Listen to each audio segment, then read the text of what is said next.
Biz avvalgi videolarimizda Yahudiy boylar, Vadiyevlar va Simxayevlarning Qo'qondagi uylari hamda ularning Qo'qonda paxta savdosi bilan shug'ullangani haqida ma'lumotlar bergan edik. Bugun esa Vadiyevlarning paxta zavodi haqidagi foto tasvirlarni va boshqa zavodlar haqidagi ma'lumotlarni taqdim etamiz.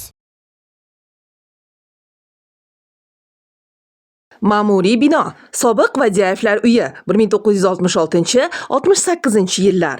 Ya'ni bu hozirgi Qo'qon shahar hokimligi binosi 2025-yil. Sobiq Abo Simxayevlar uyi 1928-36-yillar. Ya'ni bu hozirgi neft texnikumi binosi 2025-yil. Aka-uka Vadiyevlar paxta tozalash zavodi 1988-1917-yillar.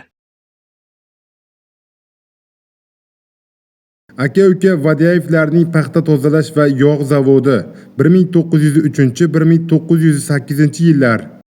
Qo'qon paxta tozalash zavodi 1976-yil. Hozir bolalar va o'smirlar sport maktabiga aylantirilgan 2025-yil. Kalinin nomidagi yog' moy kombinati 1976-1983-yillar.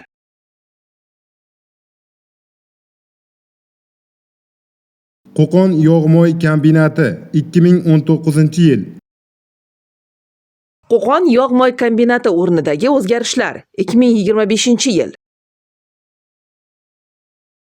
Qo'qon superfosfat zavodi 1947-yil.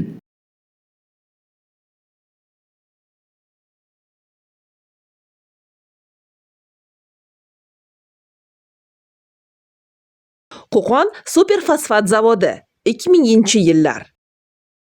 Qo'qon superfosfat zavodi bazasidagi Kakand Indrama Fertilizers and Chemicals qo'shma korxonasi 2024-yil.